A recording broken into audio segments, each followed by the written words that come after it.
horses have 4 gaits, right? Correct. 4 gaits. So there's the walk, which we've all seen. That's normal. Then we have the trot, which is the second one. Correct. And then we have the canter. Yep. Which is what is the difference between a canter and a gallop then? It's it's 3 paces and it's slower than a gallop. So gallop is they're using their feet coming out. So you get in canter, you get first foot, 2 back feet, next front foot. Got it. In gallop, you get 4, 1, 2, 3, 4. That makes sense. So it's much better. And the gallop is basically the gait where all 4 feet are off the floor.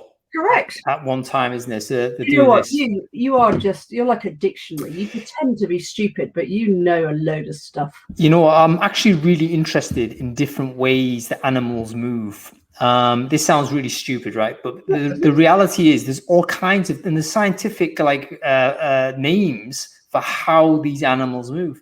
Like, did you know, for instance, that gibbons, you know, gibbon, they brachiate. They brachiate through a swing with your arms through our boreal environment. So really? if you're like swinging like not Tarzan doesn't, he uses a rope, but if you're swinging arm to arm like that, you're brachiating. And that is a method of locomotion. And in fact, the gibbons are one of the fastest moving creatures that way, because you know the speed in which they swing, the momentum they generate is incredible. So yeah, we're talking about motion and how animals move, folks. Very, very interesting. Much more interesting than recruiting. However, we're going to switch to recruiting because it's Brainfood Live on Air, folks. Bringing it to you every Friday non-stop. It's episode 104.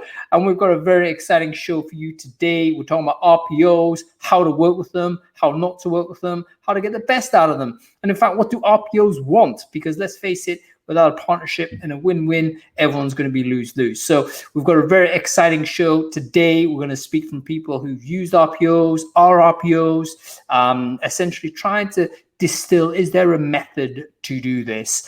Because I think if you're in recruiting and this is your career path, the chances are it's going to be one of those things that you're going to have to learn how to do at one point. So, you know, no matter where you're sitting right now, at some stage, you may find yourself in a scenario where, you know what, you have to do something and bring in a partner. This is stuff you need to know. Anyway, before we kick off, a bit of a sound check as we usually do. We are now broadcasting on Crowdcast. I think you can hear me up. Yes, people are talking about gates. That's fine. They can totally hear me on Crowdcast. That's okay. Thank you, Maury. We are multicasting on LinkedIn, though. So if you can hear me on LinkedIn, you're watching this live now, can you please give me a shout and say, yes, I can hear you home. I don't think we're on live on LinkedIn, you know. Always problems. But if you can hear me, please say so. And if we're on Facebook in the group, if you can hear me, just give me a thumbs up or a thumbs down. And that would be really nice to know. Okay, I think we're getting some signals that we're okay. Actually, LinkedIn seems to be fine. It always panics me. I'm trying to broadcast. It's a blank screen. It's like, it's empty. What's going on? Who knows? All right. So it seems that we're going good. All right. Quick word to our sponsors today. Kelly Services, one of the biggest businesses in the recruiting space. Essentially, you know, it's the ultra toolbox. Whatever you want, you can get out of Kelly Services. Check them out, kellyservices.com.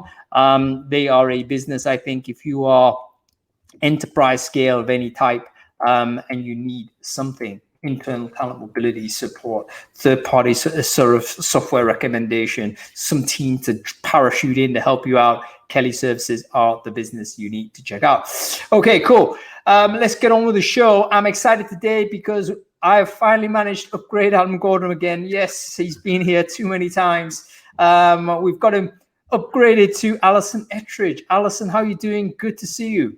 I'm very good, and thanks very much. I'm not so sure about the upgrade, but it's lovely to walk a step in Adam's shoes for a week. I think we just have to run a quick poll, a straw poll in the audience. Is Alison an upgrade on Adam Gordon? It's like all the thumbs are going to go up. Okay, Alison, your job is always to talk about what happened to the newsletter last week. So what happened on the newsletter? Was there anything interesting, and did you read it? Yeah, so yes, I had to, because I suddenly had to step in Adam's shoes. So I had to anyway, but I always read it. But for me, there were, I think, 3 or 4 really interesting articles. So the first was from Brené Brown, which was talking about how much vulnerability should you have at work, and how much is too much. And I just thought the whole article was fascinating, actually. Wow, this is interesting, isn't it? Folks, I've just shared it in the link in the crowd stream there, but basically it is Brené Brown. She's such a hero, by the way. I'm a late arriver to Brené Brown, right? But everyone I speak to just rates her massively. So I'm going to read her books and I'm going to get into her TED Talks and stuff like this. But she actually was talking about something I think we're all intuitively feeling a little bit.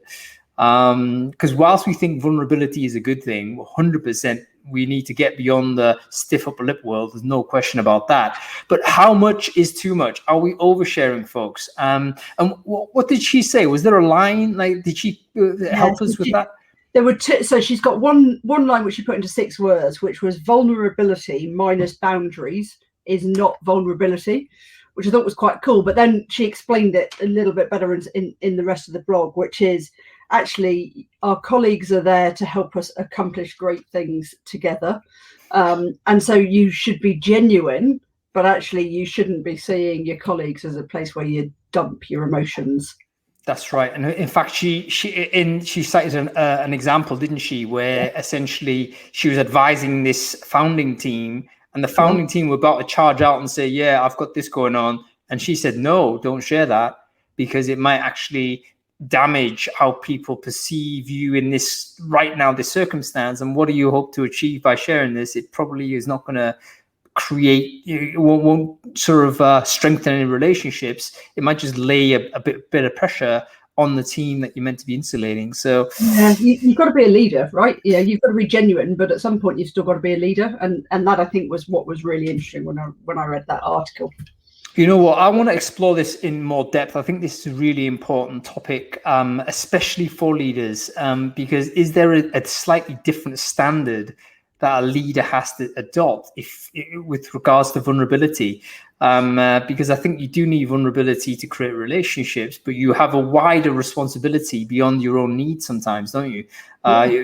You've got to care about your customers, you've got to care about your stakeholders, your investors maybe, or your staff as well. So yeah, fascinating one. Love to hear what you think about this one, by the way, guys. Okay, give me another one, Alison. So the Alan Turing Institute put out actually a really good report. It's worth downloading and reading it in more detail. But it talks about where are the women and mapping the gender job gap in data science and AI. Yes. And there were a couple of things that I think were interesting for me. So one, I'm biased. It says that there's little data available, and I just felt like jumping up and down and going, there's shed loads of data available about the gender gap in data science and AI. So yeah, we simply believe that piece wasn't true, but actually there were some things that came out that were really interesting. So they were looking at early careers talent moving through and the flow of talent, and what happens to females in data science and in AI. They were talking, they brought up the confidence issue in women generally, and confidence in women, or confidence in a woman rather than confidence in women. Sorry, yes, as a generalization. But they were talking there for about how a lack of confidence in some women means that they're not participating in a whole bunch of the online groups. They're not putting particular skills on their profiles or shouting out about their profiles, which I thought was interesting. And actually, it got me wondering whether it was a lack of confidence or a lack of time, which I thought was quite interesting. Yep. But the biggie for me in all of this was, and it's the first time I've sat back and looked at it, because I thought, we've got all this data. So there's no question that the data is there. But it's actually, what is the wider impact? If Facebook and Google only have 10 or 15% of their teams who are working on data science and AI, what's the wider impact in terms of the bias of thinking through that lack of diversity, whether it's gender, whether it's race, whether it's background, whatever. So I thought that was a really, really interesting article. It is indeed, and must read, folks. It's very accessible. I know sometimes we think about AI and it's like, oh my goodness, too much for us to compute. But this one is written with layperson in mind. I could read it and understand it. So definitely worth exploring. And some even the key summary I thought was sometimes very useful. Bullet points about what the issue is as is, and gives you some guidance as to what might do about it. I think you're absolutely right, though, Alison, with how significant AI is as a transformative technology, if you will affect every other bit of technology. Critically important we get a cross section of the human population doing it, because otherwise, we're going to create defaults that are going to be problematic for a lot of people. So yeah, really interesting to read. Okay, one more, Alison. Oh, okay. So the next one I'm going to pick then is there was an article about improving hiring results by increasing transparency of the recruitment process. And so this was particularly looking through the candidate's eyes and talking about, the fact that we're all thinking about candidate experience. Actually, it'd be great to hear more about this through this discussion as we're talking to Kelly. But it was about being completely transparent over the recruitment process at every single stage with candidates. And there were some really interesting points. So the first for me was that it was by a chap called Dr. John Sullivan, who's US based. And he was talking about the first time for the Securities Exchange Commission has said that large US global corporates have now got to give data and analytics on their people and their metrics.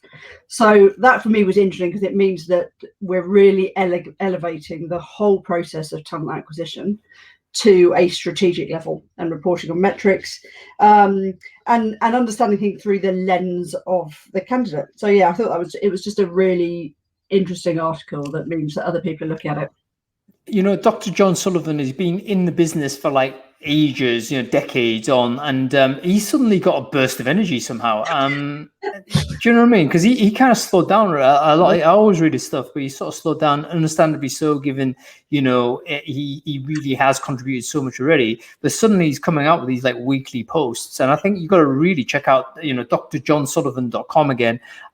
Really interesting set of thinking, and his production and his quality is right back up there again. So definitely check that out. Okay, fantastic. Where is Simon? Simon said, where is Adam today? Adam's been fired. He's been fired from Brainfood Live. No, he hasn't. He's on a mountain somewhere with his boy. I think he's on a ridiculous trek, which I don't think he's going to manage, to be honest. He's well overweight, and he's going up this mountain and coming back down. And I'm thinking, yeah, that's a disaster waiting to happen. Anyway, good luck to Gordon. His boy's gonna have to carry him home. It'll be fine. All right, let's talk about this topic. RPO. Alison, I don't know if you know anything about it. I'm super ignorant of RPOs. Generally speaking, back in my day, the only time people were working with RPOs were essentially big banks that oftentimes would say, right, we're not doing any TA at all. We're going to get Alexander Manning or whoever it is, some big company come in, just outsource the entire lot. Whilst that's still a big part of what RPOs do, we're starting to see this model appear in much smaller packets now, aren't we? And the startups, they're starting to get them in, and sometimes it's like a partnership that comes in and out. So lots of interesting new formulas coming into this world. Have you any experience with RPO at all, Alison?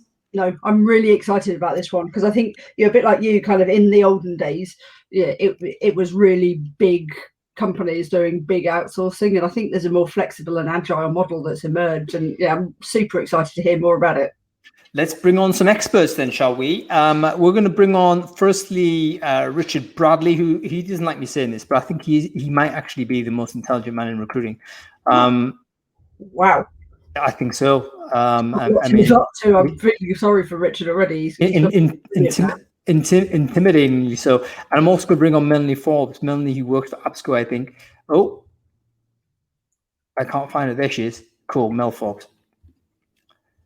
And then hopefully they're going to educate us on what RPO is all about. Whilst we're talking, folks, I'm just interested to know, I mean, have you worked with an RPO? Like, what's your experience of this model? Have you actually brought an RPO into your business at any time? There he is, Richard Bradley. How are you doing, sir? I'm very well, thank you, Hung. Great to hear from you. Good to see you. Rich, for the people who don't know you, can you quickly introduce yourself to the crowd? Who are you and what it is you do? Hi, I'm Richard Bradley. I look after the Kelly Services RPO business across EMEA. So that's me. Been in the industry, staffing, recruiting, RPO in-house for about 25 years. Hard to believe. I know I only look about 12, but yeah, I've been around for a while. Not been found out yet either. Amazing. You managed to just beat that imposter syndrome away for like 30 years. That's fantastic, Rich. Pretty much. No, great to have you on the show. And Mel, thank you so much for joining us also. Mel Forbes, for the people who don't know you, can you quickly introduce yourself, who it is you are and what it is you do, Mel? So like Richard, I've been in the industry now for 30 years, in outsourcing for probably just over 20 of those. Like Richard, I started when I was only 10 in the industry. It was like, child labour. And I've recently joined APSCO Outsource, is a new trade body representing the outsourcing sector. In fact, we're the first trade body in the whole world to represent the outsourcing sector. So it's very exciting. Fantastic. And that's really interesting to know, because I didn't realize a body existed of this type. But rightly so, because it is a different type of recruiting business, isn't it? So let's just take this all the way back to the brass tacks, because there might be some people that don't understand this model. But so we all understand in-house, we all understand third-party agency, but an RPO is what exactly? You first, Rich. Yeah, what's an RPO? I think you kind of summed it up earlier, Hung. It was like it's an evolution of a delivery model, basically. If you look back in the day, there weren't really talent acquisition teams. It was done by HR departments, and you had staffing agencies, and then it suddenly became a little bit more sophisticated, and people were going, hang on a minute, bringing people into the organisation is really important. And we saw the development of in-house functions and talent acquisition, and it's developed. And then the staffing model changed, and there's a lot of fighting between Rosaline and Jeremy Tipper about who came up with the concept of RPO. But it really was, could we take the best of recruitment agencies and what a recruitment agency do, and kind of do it on behalf of companies that aren't set up to do that. And that's where the concept originally came from. And it's evolved to the point today where, I would say that if you look at it, without getting all statistical, about 64% of those people that engage in RPO today are not actually engaging end to end. They're looking at a modular service and buying in expertise. And for me, what is RPO today? It's about collaboration. It's about bringing in the skills or experience that you need when you need it to supplement and effectively make your TA function absolutely sing and dance. And it can be different things, and this is really important, can be different things to different organizations and different people. It's really varied. So like a politician, I've not really answered the question. I've kind of scattergunned around the area. But you sounded really clever though, Richard, and Hung said you're the cleverest man in recruitment, and that's how Richard does it, by the way, folks. He just speaks eloquently at length and closes it's like all right, I agree, Richard. That's the only response you've got. Yes, Rich, you're right. Listen, you said some interesting things. I will go to Mel next, but one thing I need to remember is that you said that actually a lot of RPO purchasing is modular, not wholesale, which surprised me actually, because I thought RPO outsourced the entire lot. Isn't that the idea? But let's go back to that at some point during the course of this chat. Mel, let's go to you. You're working for an organization that represents RPOs. So I presume RPOs have an identity of them as being separate to in-house and agency. So what's the conversation like in that community of businesses? Well, I think it's, to Richard's point, it has evolved. There's so many different types of models. So what I'm finding is, whereas you would consider any form of outsourcing, it's either outsourcing permanent recruitment or outsourcing contingent recruitment. Actually, there's so many different flavors of that. So different organizations, my members, do very different things. So some organizations only do what Richard's referring to is that modular base. So very much what we can call project RPO or RPO on demand. So this just allows companies to switch it on and off. So when you talk about going back to the early days, where it was wholesale, banks was a good example, where they would just outsource the whole lot. They didn't want an internal team at all. And then you move to sort of more of a hybrid. And then you move to this situation where you had organizations who had a big project coming up, which would have overloaded their internal team. So they outsourced that element of it. It might only be 50 hires, it could be 150 hires, but whatever. But I think then when you blend in the fact that companies outsource, then they in-house, then they outsource, then they in-house, it goes in a cycle. And then you've got all the tech that's coming downstream, some amazing platforms that do all sorts of parts of the outsourcing modules, to your point, Rich. So now what you've got is a company might go, right, we'll use an application to do those parts of the process. We'll have our own team doing this part of the process, and then we'll outsource the back end totally to another organization. So that's why you've ended up with loads and loads of different options, very, very flexible models. This is really interesting to me. I can see it's interesting for Alison as well. Like, we're the dumbasses on this, by the way. So we're like describing new things. Yeah, Alison's learning as we speak.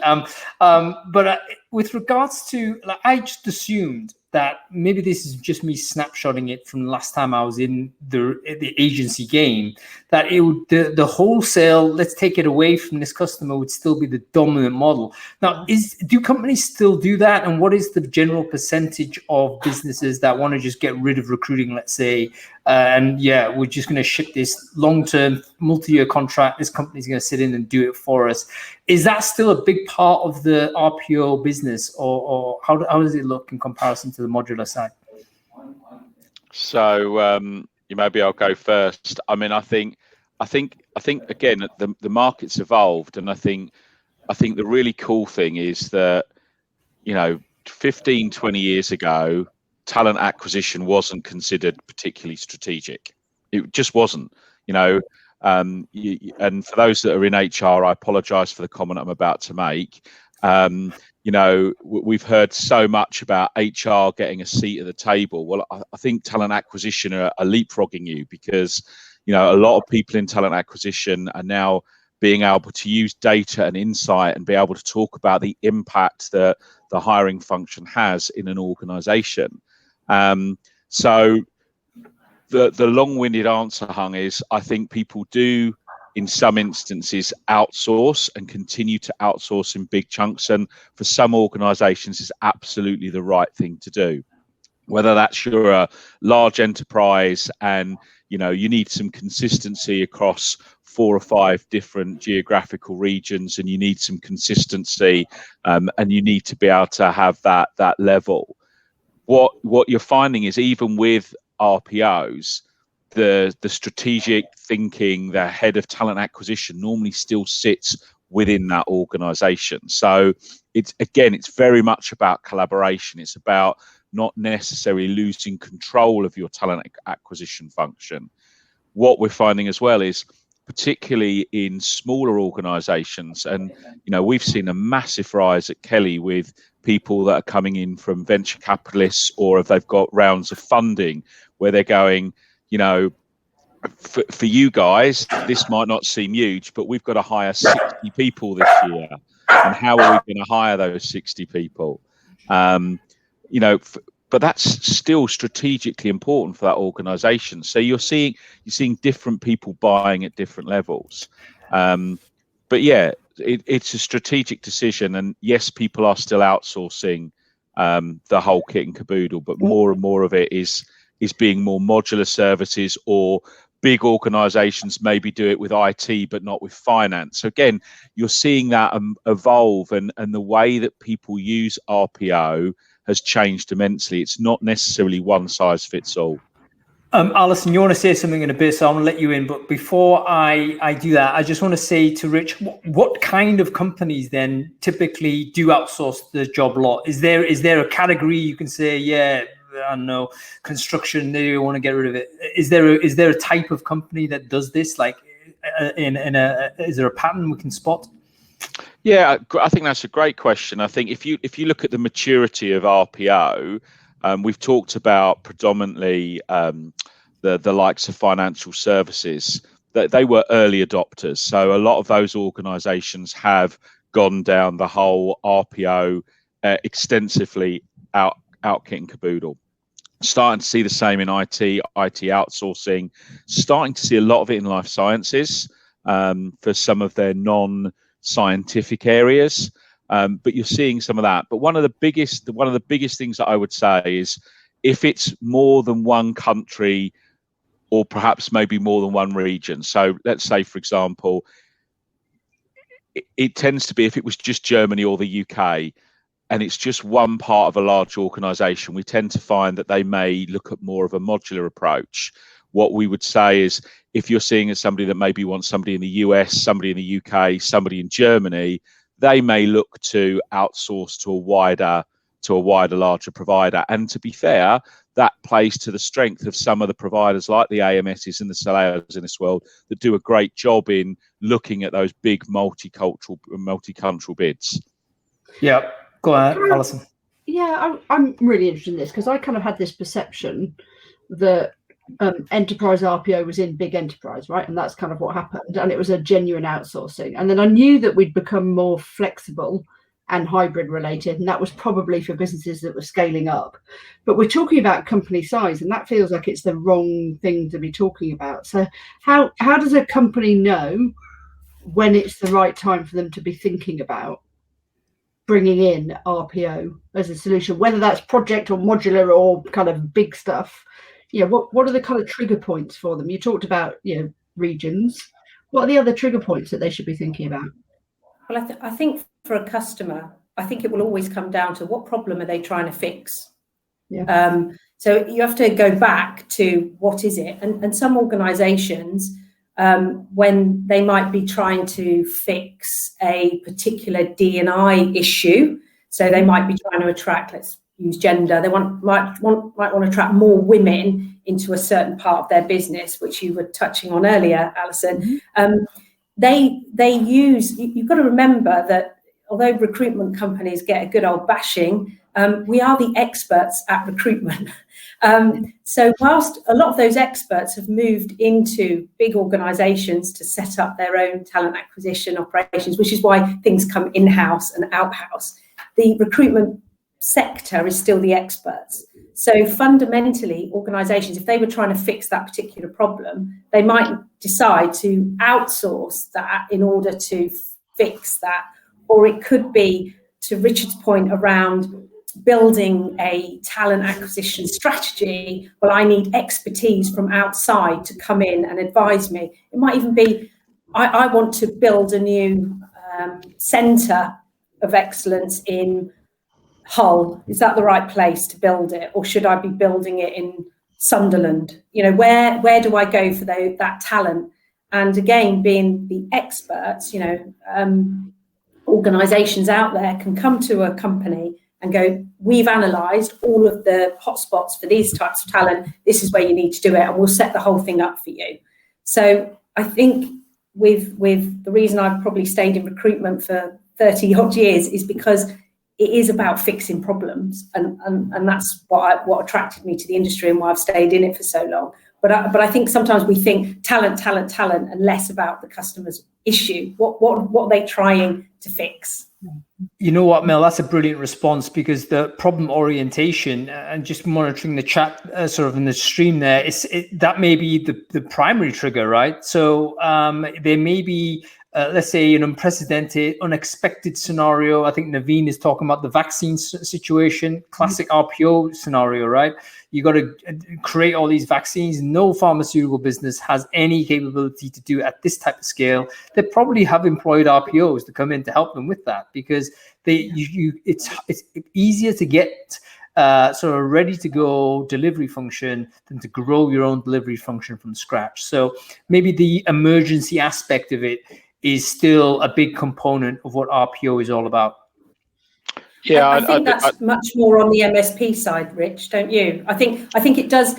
RPO, in my view, tends to be a longer plan. I know sometimes there's an unprecedented situation which demands it, but permanent recruitment tends to be a longer cycle. I think what's an MSP, Mel? Sorry, managed solution program. So the difference being RPO, in my mind, is permanent recruitment, and MSP is contingent hiring. So as an example of that, in response to the pandemic, the government framework, which roughly before the pandemic was around 14,000 contingent workers across government, the last count is up to 21,000 contingent workers across the whole of government right now. That's a big old program. Yeah, so that's a direct response. Yeah, I mean, I think there is a place, and I'll answer that question first, Mel, then come back to your original question, Hung. I think there is a place. We have 2 programs today where organisations are going out with a vaccine and they need to staff up permanently, and it's like a bell curve. If you think about what we see on demand as a bell curve, and your TA team, if you put a line across that, can deal with business as usual. You suddenly have a spike. What do? Historically, old school, you go to recruitment agencies. And this is why RPO gets quite a lot of bad press sometimes from recruitment agencies. And I sit with one camp in a staffing business and one camp in an RPO, and there's room for both. But you have that spike. Traditionally, you might have gone to a recruitment agency. Now you can buy in a team that collaborates with you, goes to market as your organisation, and then completes that spike. That spike goes away, and you pull them out. That's our business model at Kelly, and it works really, really well. But to your original point, why do people come? Capacity. People just don't have the capacity when I've talked about the bell curve, or capability. And that's not saying that people aren't capable of doing the job, but it might be that they're going into a new market, or that they're having particular problems in IT, or maybe in research and development in a life sciences organization. They need to bring in expertise in that area. But more and more, what we're seeing is access to technology and tools, particularly within some of the smaller markets. So we had a very large automotive organization come out into the RPO world, and one of the big things that they were saying is that we want access to all of these really cool tools, but we can't actually afford to go out and buy each and every tool that you could potentially have access to, because that's my entire TA budget gone. Do RPOs necessarily have access to some of the tools and tech? And because we might be deploying it for 15 companies rather than one, do we then therefore able to offer economies of scale? So that's another area I think RPOs are getting to be able to help more and more with, was helping with a tech stack, being able to give access to tools, technologies, different ways of doing it. And one of the big fundamental things that we've really, really seen is a lot of TA functions, and I'm generalizing here, so I know I'm going to get shot down. A lot of TA functions are set up to deliver what I call reactive hiring. You have a job, you advertise a job, you manage that vacancy, you deal with it. And what we're seeing is talent is getting harder and harder to find talent, but it wants to be engaged with in a much more sophisticated way, coming back to candidate experience. So what we're seeing is a lot of what I would say our team are doing. It's almost like it's a rent and executive research recruitment business, because what happens is people want us to go and find passive talent. And that's where they bolt on the likes of Kelly quite a lot, in particularly in Europe, not so much in the States, but certainly in Europe. They're bolting us on to go out and find the passive talent, to go out and engage with people in a slightly different way from the traditional put out a job, look at your referral networks. It's about that blend. And that's why I talk about it being collaborative, because I think you can do different bits, can play different parts. And sometimes an RPO might go in and do the more reactive part to allow the people that really understand the business to go out and do the proactive part. But the fact is, TA teams, I feel, are being asked to do so much more. It's like, oh, we know you used to do this, but now you can do this. Can you do this as well? Can you do this as well? But we're not increasing your budget. We're not increasing your headcount. If anything, you've had COVID, so we've decided that we can let half the marketing department go and quite a few people in talent acquisition. But don't worry, we've got another 1,000 hires we need you to make when things pick up. But you'll be all right doing it as you do currently. It's just an unsustainable model, and that's why I think the concept of RPO and the concept particularly of modular RPO is growing in popularity, because people are sat there going, how can I deliver what the client needs without necessarily paying 20-30% to a recruitment agency to find 15, 20, 30, 100 hires? And that's why it's becoming really popular. Can I ask a question about that? Because I think that's really interesting. So, I've lived in a world of proactive hiring and talent intelligence for the last 15 years. And it's really refreshing hearing this from an RPO business. But genuinely speaking, how many RPO businesses are retained by an organization to build them proactive pools of talent versus being retained by an organization to put 1,000 bums on seats? Yeah, I think that's an interesting question. So, where we first started doing this, I don't like the term talent pools, because pools get stagnant. We talk about communities, and communities is about engagement and looking at that. When I worked at AMS for a while, we did a big piece for one of the big banks, and it was fascinating. It was the first time I'd ever experienced an organization paying us quite a large amount of money to not hire anybody. And we had a team, I think it was either 6 or 8 people, and we had a list of the job critical roles that organization had, and where would that potentially lead to if this person disappeared from our organization and the time to fill that person was 6 months, how much would that cost us? So we were literally engaging with people and saying, look, you may not necessarily want to look for an opportunity right now, but can we talk to you? And we would engage with them. We'd start drip feeding things in. We'd enjoy coffee time.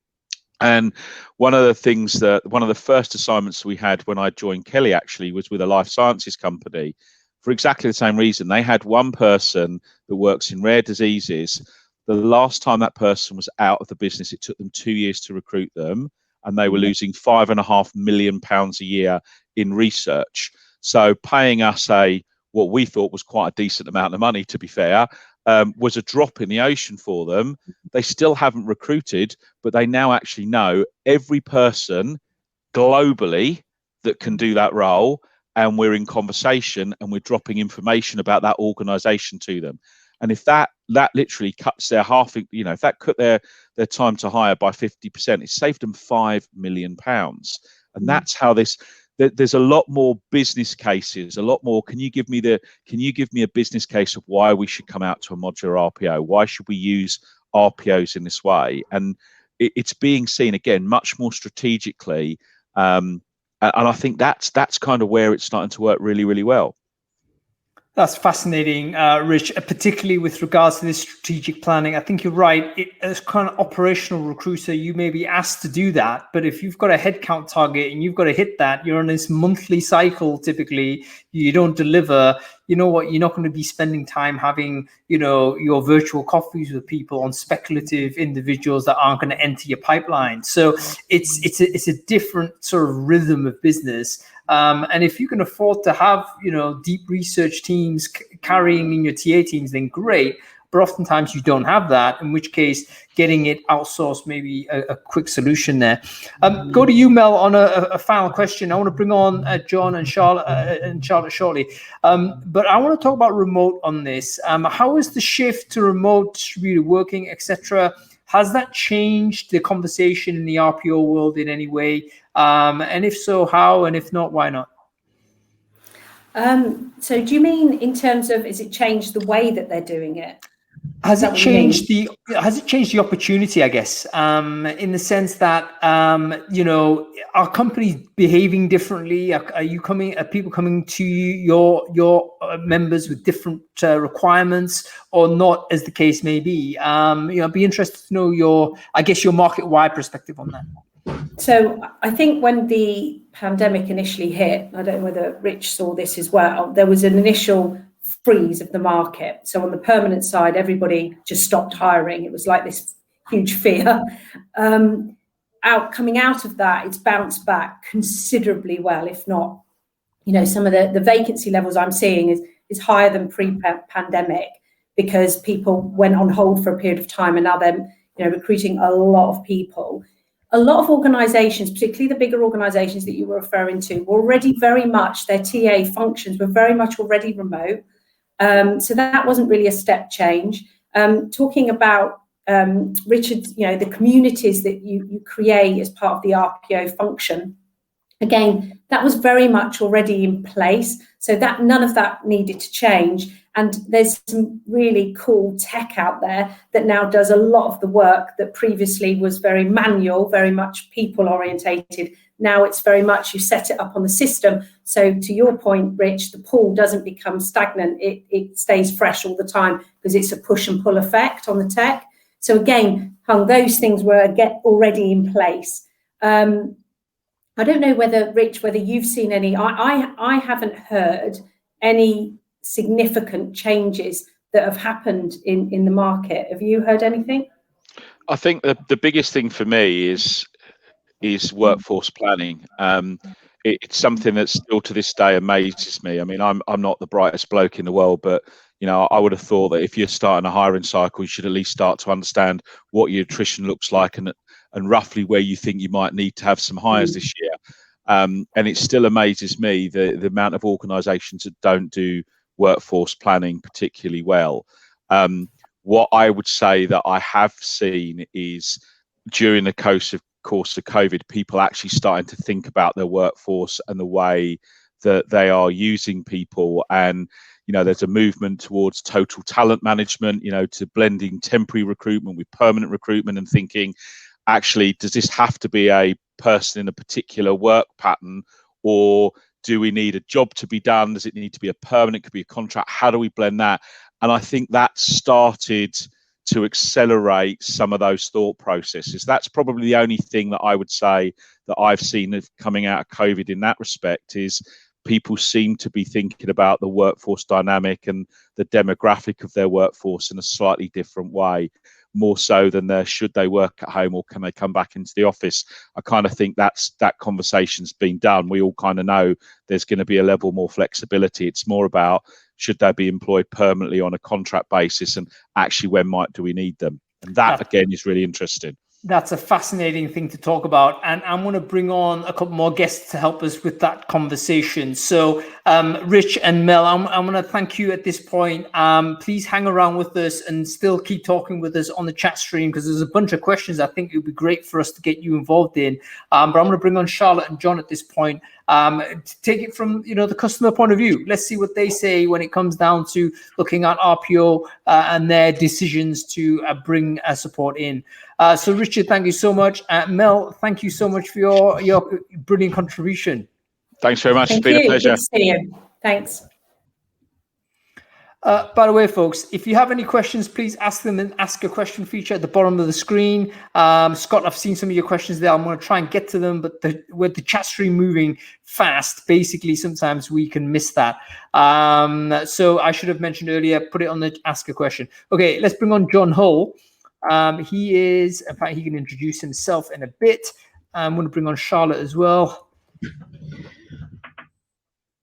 And then see where we're looking at from. Fascinating stuff here, Alison. This is like I thought I knew a little. I knew I didn't know anything, to be honest with you. But I didn't know how much I didn't know, so to speak. Do you know what I'm finding really interesting is while you're bringing the others on, is that I had a perception that RPO was still stuck in an old world, and actually listening to those two, this merging of strategic and workforce planning and RPO and talent intelligence, which is me and data, it feels like that's happening more quickly now than it ever has done before. So it feels like finally there is some genuine innovation happening. Indeed. And a big overlap with what you do, actually, Alison, probably more so than we might have realized initially. Okay, we have Charlotte here. Charlotte, great to see you. Thank you for joining us. You're welcome. Charlotte, for the people who don't know you, can you quickly introduce yourself, like who you are, what it is you do? I can indeed. So I'm Charlotte Nicholson, and I am currently doing a kind of hybrid career, actually. So part of my time, I am group head of talent acquisition for a business called Uniserve, that are a logistics freight privately owned business. And then I'm also running my own consultancy that helps organizations with recruiting differently, whether that be on the operational delivery side or more on the strategic consulting side. Fantastic. And it sounds like that type of experience, the combo of that would be perfect to join this conversation, Charlotte. I mean, there's no need for expertise here. Alison and I haven't got a clue about this, but it would be interesting to know, in your experience, like, have you engaged with RPOs before? And if so, what kind of decision making do you need to make as a head of talent, even if you decided not to do it? Like, what was why was that decision made? So I've actually worked for an RPO, two actually, and I've also managed an RPO, and I've also exited an RPO, and I've also brought in an MSP. So I've kind of done a bit of everything. For me, I think goes back to what you were saying earlier, what the lady was saying earlier, that I've now forgotten her name, sorry, that was on. It's about what's the problem that the client's trying to solve, or you're trying to solve. It's not, you mustn't RPO if you just think recruitment's too much of a hassle, I don't want anything to do with it, and therefore let's give the problem to somebody else. Which that's the best reason, isn't it? I think that's how it used to be, and that's where it then became a real challenge because there wasn't the partnership there. So it needs to be a strategic decision that it's the right thing for the business. Would be my sort of advice, really. And that can be the whole piece, or it can be a particular module that we've talked about. So how do you then make that win-win? Yeah, if it's a strategic decision, what are the kind of key factors that make that win-win for both parties? Cost would obviously be a significant one. So that there does need to be a financial benefit for both parties. I think in terms of the nature of what's required, it depends on so many dependents, really. If it's a startup, their focus has got to be driving sales. Therefore, recruitment is not a key priority for them in terms of an activity. So give it to somebody else who's the expertise. If internal talent is your a key objective and moving talent around the organization, then probably RPO isn't the solution, because you want that internal branding EVP to be owned. So it needs to be, again, it links back to what are the key objectives and where is your priorities. Is there a framework to help companies make that decision, Charlotte? Because it seems to me that might be useful to have some sort of I wouldn't say a checklist, because that sort of diminishes what you need to do, but some sort of way to understand whether it's the right solution to make. Because I think anybody can be sold on the idea, but is it the optimal thing to do at that time? And it looks like, hearing from Mel and Rich, that the environment and the service offerings have become much more diverse. So suddenly the buying decision has become more complicated, because again, back in the day, it was like, I want to get rid or not. That was the two choices, pretty binary. But now it's like, okay, I want to, this part maybe needs to come in. This part needs to be a software. This part is us, you know, all that type of stuff. It's a different type of decision making to make. But I assume there isn't a framework, right? Everyone's just going to try. There isn't a framework. So I think if, Mel's just said that RPOs themselves might offer a discovery audit. Fair enough. Yeah. I was going to say, so probably, you know, my advice would be to organisations that are contemplating something isn't working in their TA function and therefore they need to look at options, is to start small. So, you know, where is the priority? What is the burning platform? And give an organization a go. If it works, and it's not just about the output of the delivery, it's more about the partnerships and the relationships. If that works and you trust them, then you can go a bit more. And actually, I've seen that work, that grow. That's how it grows quite a lot, really, in terms of, could you just do this and could you just do that? And the difference now, I think, is that RPOs are able to be more flexible around that kind of short-term modular piece that we've talked about, rather than these heavy contractual 3-5 year tenure contracts that tie you in and are very rigid. So that would be my advice, but it's a good idea for a framework. Maybe we can talk to Absco. Yeah, like a vendor neutral a framework would be useful, right? I mean, a discovery audit from a vendor I think would be great, but obviously that's going to come with, you know, I wouldn't say suspicion, but you have to kind of understand, you know, they're selling a business. Yeah. But if there was an industry-wide thing or something out there, open source, that you could just pick up and use, I think that would maybe trigger probably more purchasing decisions, I would guess. Yeah. Interesting, you talk about the modularization is like a small entryway for RPO services, because it's terrifying to think you might be signing a contract that would just, you know, that's our recruitment apparently for the next 3 years, that's done. I can imagine that being like just your make or break decision for your career, never mind anybody else's. So what you want is the piecemeal type of thing. So maybe it's a case of identifying a sort of area that you want to recruit in, but you don't necessarily want to develop a long-term sourcing sort of approach there, at least not now, and then try one of these smaller modules coming in. Yeah. Or it may be that you just, you know, you've got a project coming up that's a particular skill set that is going to be short term and is just going to be needed to deliver something that won't be a long-term part of your strategy. The diversity piece is an interesting one. I think it can be a dangerous way of just switching on an RPO to tick a few boxes around that piece, but to advise on some, you know, long-term solutions to really embed in the organization is key, because the problem with recruitment, as we've talked about, is the bus never stops. So some of these areas that are absolutely critical to an organization often are difficult to have that focus in a recruitment team when you've got to continue, you know, fulfillment is the number one priority for the day job. So I think, again, that's another area where it's useful to bring in that expertise that is absolutely dedicated, you know, has got a real key objective to hit, and comes in and does that and embeds some key solutions for you to then take forward. The decisions that you've made as a RPO, can you tell us, like, where it has not gone perfectly, what were the reasons behind such a situation, Charlotte?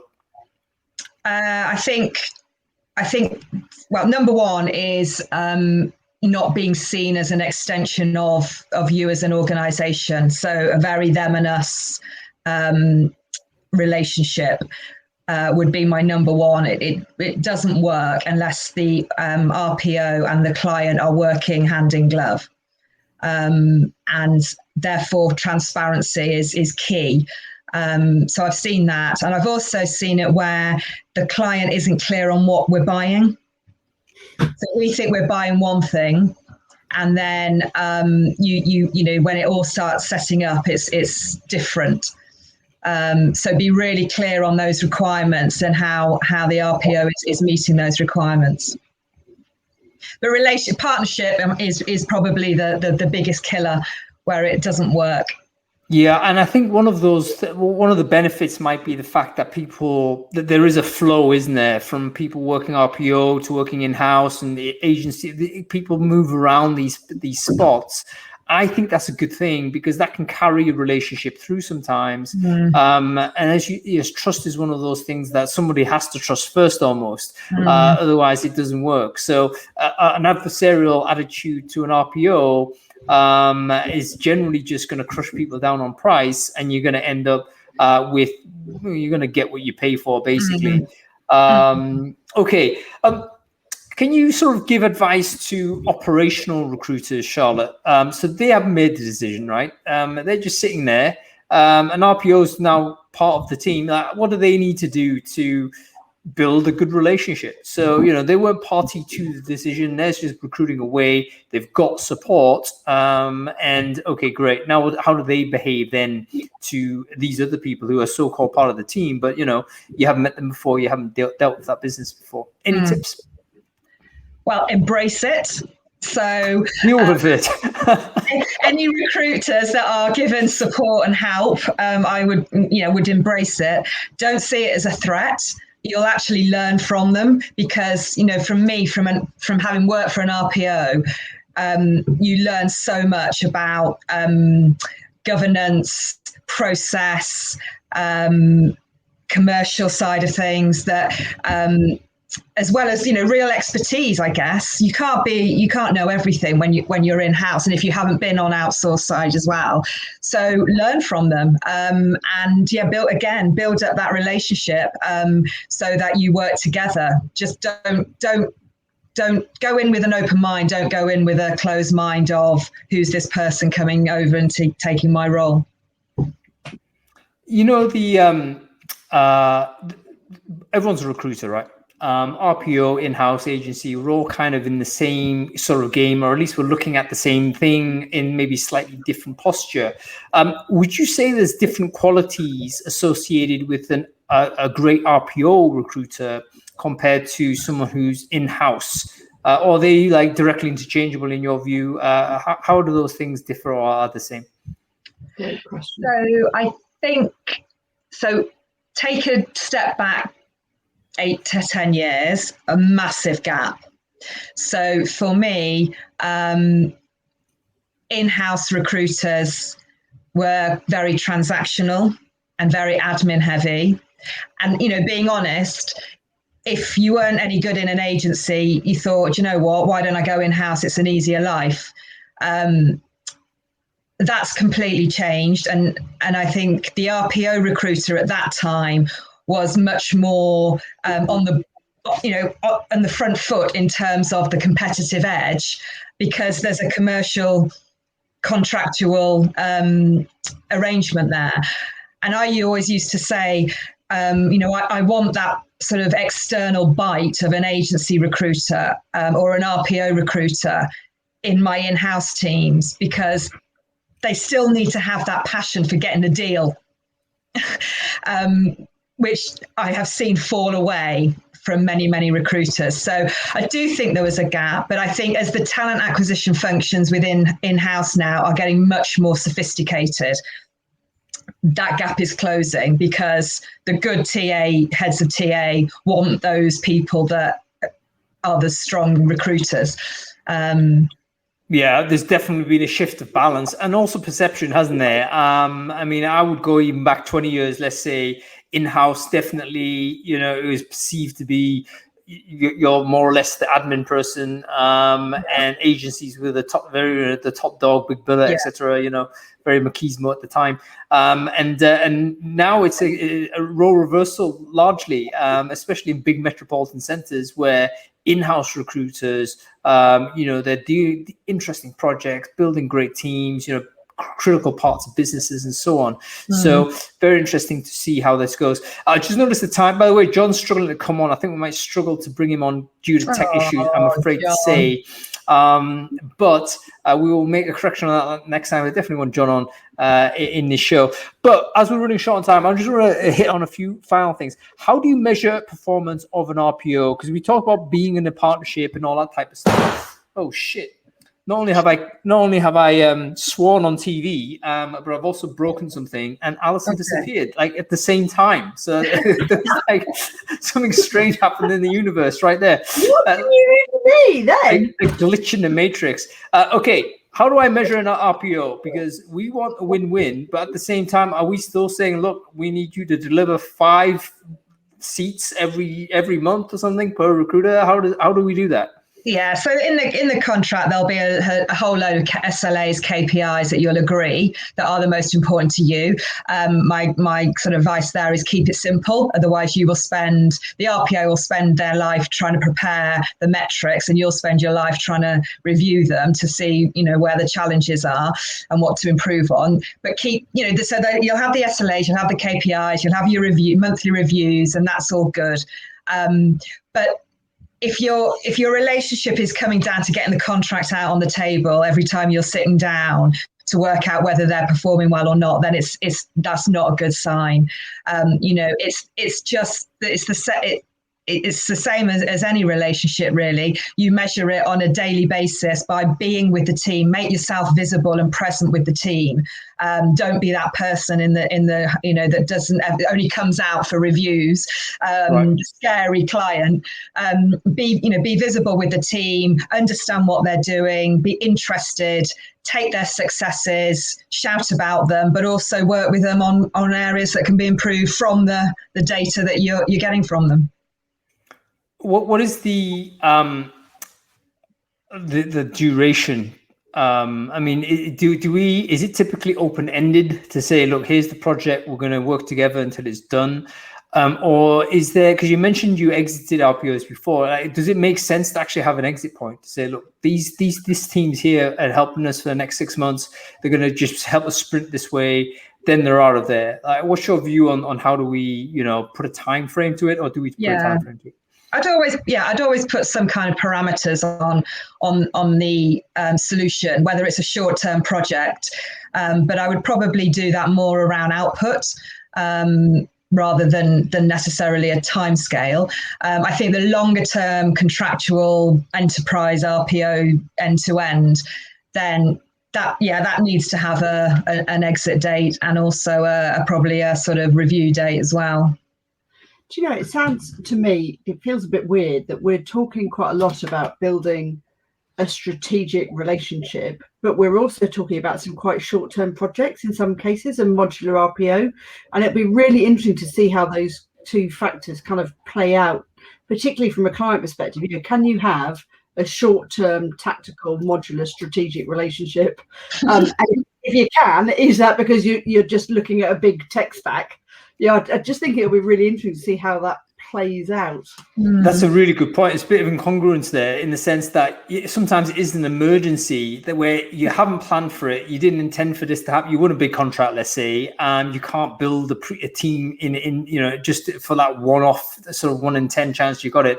It lands for you, then suddenly you need to scale up. Then this is when you bring in, but that in itself might just be a tactical thing, like a fix rather than something you strategically have planned. Let's go to the questions, folks, because we're running short on time. So Charlotte, you're gonna have to shoulder the weight for us on this.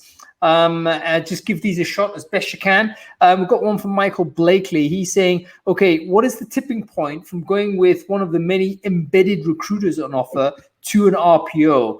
Or is it purely a volume thing? So embedded recruiter, is that the same as an RPO, or is it different? How does that work? I don't know. Don't know. You're going to have to answer the question as you've seen it. Charlotte, what are your thoughts? Is there a tipping point? When do you think RPO? Is there a tipping point?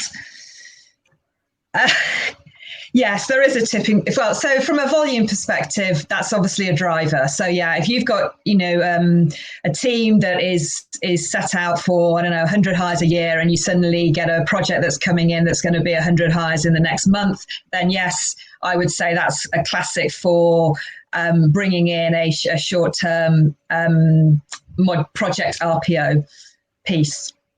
Yep, fantastic. Okay, a couple more questions here from Mark. This is going to Rich, but Charlotte, you're going to have to take on the Rich mantle here. What business case would you advise or help collate to get the business buy-in for an RPO? Great question. Right. So I think that there's probably three things there. It's cost. So are you, you probably your spend is through the roof on recruitment, whether that's through agency spend or your contingency labour force. I think it's the capability and that expertise and that ability to be sort of forward thinking on the front foot. You don't know what you don't know, right? So going to that market for that expertise. And I think it's possibly a shift in skill set as well. If your organization is transforming, then you need a change of direction in how you're going to acquire that. I think we should ask Mel, as part of their role, to be doing a bit like the tip sheet series that we talked about, that we did home. I think there needs to be a tip sheet for people who are looking at RPO, which is, what's your business problem? Kind of a blank template for the questions to ask, and then a tip sheet for gaining buy-in from your business leaders. It sounds like an awesome set of things now to be working on. Yeah, I'd be interested to know what that is, whether there is a plan for action there. But I think that I wonder how much education the market does actually need on this, because if there's a bunch of people that have never worked with RPO and they have to make the decision for the first time, a bit more confidence on those people will actually trigger a lot more deals. And that's about it, folks. I think that we've learned a huge amount, much more to talk about with this topic. Actually, we haven't talked about this rise of alternative work, for instance, which Rich mentioned earlier. I do think the shift to remote might have more legs to it as a conversation. Like, how do you open up different markets? For instance, oftentimes your internal TA team can deal with recruiting locally, but if you're now recruiting globally, how do you do that? You might not have the skill set to do it. So you might want to engage a wider business to do it. So lots of things to talk about. Maybe time to do a part 2 on RPOs, and we'll get John back for that if we can. Anyway, Charlotte, thank you for joining us with your insight. It's been fantastic having you on the show. You're welcome. Thanks for having me. We'll get you back another time, Charlotte. Okay. Thank you. Thank you. Bye. How interesting was that conversation? It's so fascinating, isn't it? Yeah, it's really interesting because there's been more. It almost feels like a dichotomy. On the one hand, there's part of me that's saying there's been a whole bunch more innovation in that sector than I had given it credit for, and yet on the other hand, there's also this part that says actually it's getting a bit confused because there's a bit of outsourcing that's now becoming modular and tactical. And that kind of strategic and tactical thing. So it was really interesting to hear that, I think. Well, again, I don't want to tell you your business, Alice. I wouldn't dare do that. But I wonder with this idea of we're doing a modular service, like the stuff that you do at Talent Intuition, I wonder whether it might actually slide into one of those modules, so to speak, to say, oh, look, you need to do some talent mapping, or you need to understand, what's happening in this global marketplace that we're now needing to recruit on. You don't have the internal capacity for that. Your business as usual recruiters are flat out business as usual. So, they don't have that extra space. So that potentially is a function for either a business like yours or a mega corp that has a unit that does something similar. So exciting times to be a RPO. I wonder whether we're using old terminology. I certainly am, because it might not be right to call them process outsources in the same way. Which does strike me as very cost driven, very much just get rid of the payroll, get rid of all that admin stuff. This is like, we just need to have very flexible, multidisciplinary service that can help you in all kinds of ways to position for talent. Yeah, I agree completely. I think it was really, really good guests. They were, and John, I'm really sorry I couldn't get you on the show. There was just like a browser issue there, and also some security stuff. John works for Nationwide, and I should have double checked that. No, he was actually waiting, so I do apologize. John Hall's awesome. So we have to get John on another time, but I think Crowdcast will not like the Safari iPad combo, so we might need to find a time that makes that work for John. So John, my apologies to everyone who wanted to see John Hall. We'll get him on another time. Okay, that's about it. I'm gonna let everyone go. You have a good weekend. Enjoy your weekend. Mine starts more or less now because I ain't working Friday afternoon. And we'll be back next week. If you enjoyed this type of conversation, by the way, follow the channel because we do this every Friday, folks. Next week is going to be even more interesting. Why? We're talking about quantifying company culture. Can you measure it? Can you count? What can you count in culture that makes the difference? Let's start talking about the airy-fairy stuff. We're going to apply some metrics to company culture. It's going to be amazing. We're going to bring on a lot of organizational psychology people. We're going to bring on some anthropology people. We're going to bring on some all kinds of additional thinking from outside of TA. So it's going to be amazing. All right, that's about it, folks. You have a good weekend. We'll see you soon. Have a great weekend. Cool. Let's end broadcast, Alison. Thank you, by the way, for stepping in. I think we can agree an upgrade on Adam Gordon. So you're welcome back. By the way, as an aside, a couple of things you're doing, right? Doing the 20 questions, but you're also, I do want to talk about the vulnerability and leadership thing.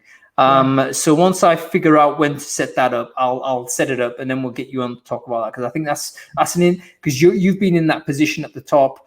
And it's, I think, very interesting to explore what is the line, because we need to understand that as we. And there's something really interesting about it being in a startup and then a leadership and then a corporate. Yeah, and I've kind of done all of those bits, and you have to be different in each of them. Absolutely. I think we're overly critical sometimes of corporate control of comms, but I mean, there's a reason why recruiters from Facebook haven't turned up to Brainfood Live yet. It's because they're not allowed to, and that rightly so, because it's a live show. Anything can happen, and something can happen, and the entire business might suffer for that. So when you said on camera. You know what happened? I knocked over the Alexa at the same time as losing you. You disappeared off camera, and then something else happened. It was like three things that, like, in 1 second. I thought, whoa, glitch in the matrix. All right. Anyway, I'll let you go. You have a good weekend. And you too. Take care. See you later. Yeah, bye. Cool. Scott, I think we didn't get to your question. I do apologize. We'll get to it next time, bro. All right. Enjoy your weekend, folks.